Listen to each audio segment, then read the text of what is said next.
Hey, it's me, Vicky Marie. And good morning, good afternoon, or good evening, wherever you are in this crazy world we're living in. So in this video, I'm giving the latest update on the trial of the killers of this little mite, Sarah Sharif, 10 years old, was found deceased in her house in her little pajamas in upstairs in the bunk bed. And the people responsible, personally in my opinion, all of them are responsible. This is her father, Irfan, her stepmother, Baynash Batul, and her uncle, Faisal Malik. And these three awful people, by the time Sarah's body was discovered in the house, they had fled the country. They'd fled to Pakistan, and they'd taken the remaining children that they have with them, from where Irfan actually telephoned the police from Pakistan, confessed to killing Sarah by accident. He was punishing her legally, he said, and she died. He didn't mean to kill her. He was all very upset, crying, etc. And if you look at the playlist for the Sarah Sharif trial, you will see, you know, I have a playlist about Sarah's case, and we have covered this on previous interviews. So initially, he claimed responsibility. You know, he admitted he had murdered Sarah. He said they would, though it was an accident, he said they would come back and face the music. And they did come back. And as soon as they landed at Gatwick Airport, I think it was Gatwick or Heathrow, they were all arrested, the three of them, because this woman in the middle was Sarah's stepmother. And this of the guy on the right-hand side, this is Faisal. He lived in the house with the Sharifs, and he must have been a witness, if not an actual protagonist, in the abuse of Sarah, because it turned out when the autopsy was done that Sarah had suffered multiple injuries. As time progressed and the investigation progressed, turned out she'd been hit by a cricket bat, a rod. She'd been tied up. She'd been forced to wear nappies. She had injuries consistent with a fall from a great height or a very severe traffic accident. She had so many injuries. Her poor little body, I think, just gave up the ghost in the end. And I think Sarah just gave up. And I hope, you know, her angels were waiting to pick her up and take her off to a better place. She was so beaten that her own mother, when her mother had to identify, this is her mother Olga, her and Irfan obviously was split up, and you know, there were accusations of domestic violence, etc. And for some reason, only known to the social services, Irfan, although Irfan had already, you know, had been accused of domestic violence several times, not only with Olga, but with all his partners, he got custody of little Sarah. And that's when Sarah's abuse really started big time. So, and then unfortunately, Olga, the mother, probably because Irfan made it so difficult for her to have access for Sarah. But, you know, I don't know the details about Olga. I don't know why she didn't get custody. There's obviously some issues there, because for a court not to give a mother custody is so unusual, isn't it? Anyway, she didn't get custody, and unfortunately, she did not insist on seeing Sarah as often as maybe she should have done. Definitely she should have done. And would she have maybe got to know what what's happening with this precious little girl. So now, when this photo was taken, Sarah, she's not wearing the hijab. She never usually did wear the hijab. Nobody in this family, although it's a Muslim family, none of the females in this family normally wore a hijab. And neither did Sarah initially. But as time went on and the longer she was with this family, then Sarah started wearing the hijab. And it's thought that the reason for that was not religious reasons, but just because she had so many bruises that the hijab did help to cover up the bruises. Then apparently she got bullied at school for wearing a hijab. And so using that as an excuse, Baynash, stepmother, and I presume in conjunction with Irfan, they took Sarah out of school to homeschool her because she was getting bullied at school, which is ironic when you think of the abuse she was actually getting at home. So all these three are on trial for murder and also for allowing a child to be hurt, you know, that sort of charge. Now, when the trial started, so the trial's been going on quite a few weeks now. When it first started, Irfan started by changing what he'd originally said, that it was all his fault, and blaming Baynash and saying she was the evil one, she was the psycho, she was abusive not only towards Sarah but to him also. Lots of things like that, he said. Then Baynash's lawyer came out and, you know, said that no, that wasn't true, that in fact Baynash was a victim because she was so much younger than Irfan. She was a victim herself. She'd been a victim of honour violence when she was young, nothing to do with Irfan, to do with her own family. She'd been in care. She was a natural victim, if you like, for Irfan because he could control her. Now, initially, Irfan denied that, but then suddenly, out of the blue, he turned around and accepted all responsibility and said it was him alone that had abused Sarah and nobody else had abused Sarah. So there you go. You know, basically this trial has had a lot of twists and turns. I personally don't think you can believe a word that any of them say about what happened to this little girl. I think they're all complicit. Now, Baynash and Faisal, the uncle, they have not testified. They did not take the stand. They, you know, exercised their right to not take the stand. So we have not heard directly from them at all. In fact, Irfan is the only one who has actually testified. And as I say, now he has accepted full responsibility. So what happened today was yesterday there was no, the trial didn't happen yesterday because one of the jury members were ill. But today what happened was, let's put the picture of Sarah back. What happened today was the uncle's lawyer gave his closing statements. Okay, so what basically I think Irfan's lawyer's closing statements were basically, yes, he did it.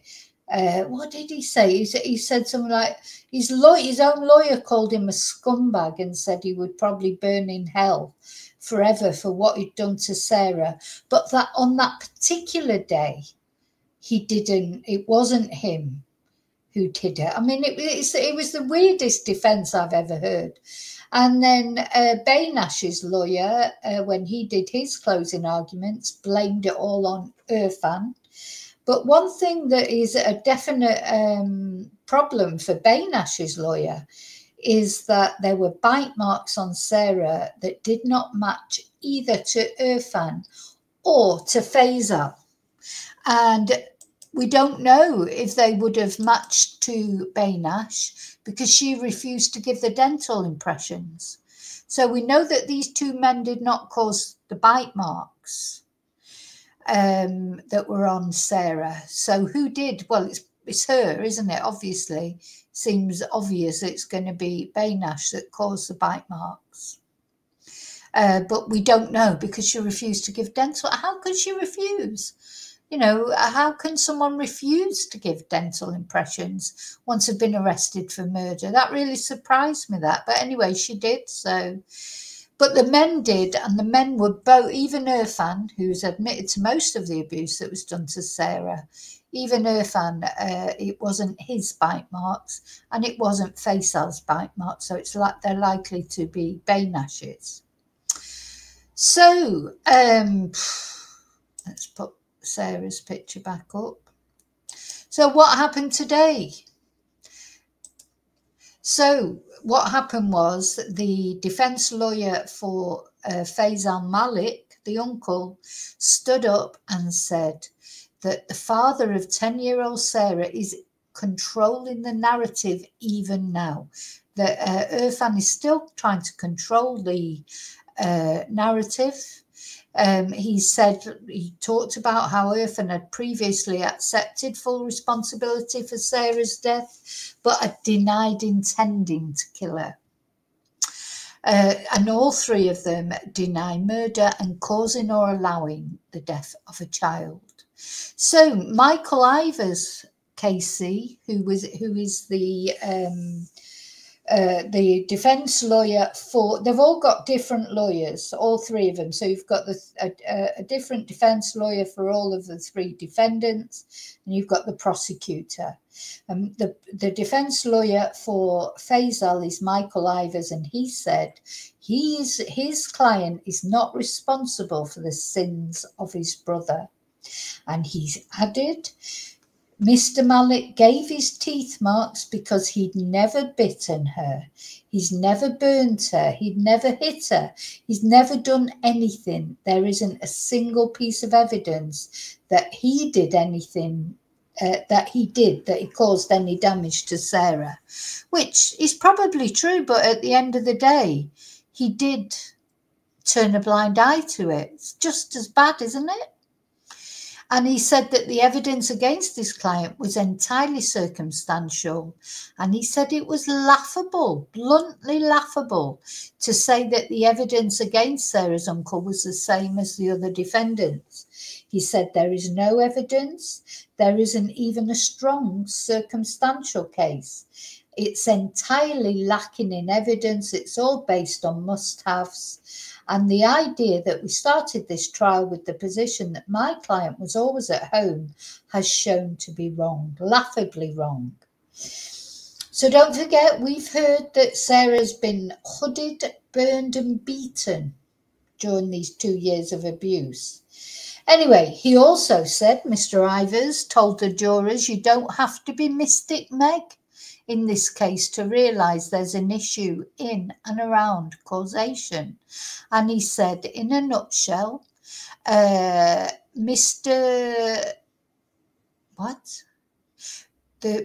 Sharif accepted a beating that he had delivered on the 6th, and there was then some breaks. What? In the end, we got to a position where the indictment wasn't put again. Oh, he's talking about Irfan then, not about Faisal. Anyway, what if it was? What if he had pleaded guilty and the Crown were asking questions based upon what had happened on the 6th? So this is when it's supposed to have happened, 6th of August this year. If he'd said yes, if he'd said guilty, do you think anybody would be scratching around trying to add a bruise to a bite, etc., or some cumulative effect when the answer is staring you straight in the face about what caused her death? Irfan Sharif is controlling the narrative even now. Yes, I mean, it'd be interesting actually to think if Irfan had pled guilty. Would there even have been any charges against the other two? I think so. I think there would still have been the charges.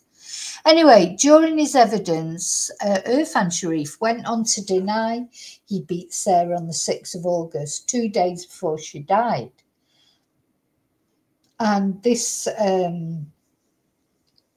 defense lawyer for Faisal said, the reason it's now denied is it's simply put in all likelihood that it was that beating 2 days before that in the end led to her death, because they haven't been able to establish an exact cause of death for Sarah, but there's thought that just this culmination of injuries just led to Sarah's body just sort of, you know, she did have an injury, a bleed to the brain, you know, but there's no one particular thing that they've been able to attribute to Sarah, you know, to give a cause of death, a specific cause of death. So basically, it seems like Faisal's defense is that he, you know, that Irfan has admitted to all these beatings and what have you. And I do think it's probably likely that Faisal did not actually participate in the beatings, etc. But Faisal most definitely 100% knew exactly what was going on. He went with the, why did he go to Pakistan? You know, if he had nothing to hide, if he'd done nothing, why did he go flee to Pakistan? You know, he didn't have to go, did he? He didn't do anything according to him. It was the other two, or it was Irfan. So I don't understand why Faisal went to Pakistan. He could have phoned the police, phoned an ambulance. And of course, another thing that this lawyer did not mention is that it's thought, due to evidence that the police found at the home, that Faisal, it was Faisal because his uniform was in the bin, his McDonald's uniform was in the bin with all the other things that had come off Sarah, they think, a dirty nappy, because she'd been kept in a nappy. And it's thought that after this poor little girl died, Faisal, not Irfan, took her body out to the bath and jet washed it to clean it, and then they redressed her in pajamas. But actually, when she died, she was wearing this soiled nappy. God knows what state she was in, bless her. And it's thought that Faisal did that. So to me, that is just, you know, it's a no-brainer. He's as guilty as anybody because he was trying to, I don't know, cover up evidence, or maybe it's a Muslim tradition to wash the body, but not jet wash the body, is it? Nearly swore then, didn't quite do it. Just makes me very angry, everything that happened to Sarah. Just want to see these three people. I want to see, especially hearing that. As soon as I heard that from the trial, that was it. I was gone as far as he was concerned. I hope he gets, you know, just the same sentence. You know, it doesn't matter if he did it. He may as well have done it. He may as well have beat Sarah himself because he just stood by and watched it happen. Yeah, he was well aware of everything that happened to her, even if he didn't actually inflict those injuries himself. And don't forget as well, he declined to give evidence.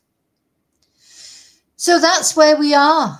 The judge is summing up for the jury, or that was what started after Faisal's defence solicitor gave the closing arguments. The judge will have started the summing up, and as soon as the summing up is finished, then the jurors will be deliberating. So hopefully we'll have a verdict by the end of the week. Okay, thank you for watching. Thank you so much for caring about Sarah. Here's a candle for Sarah.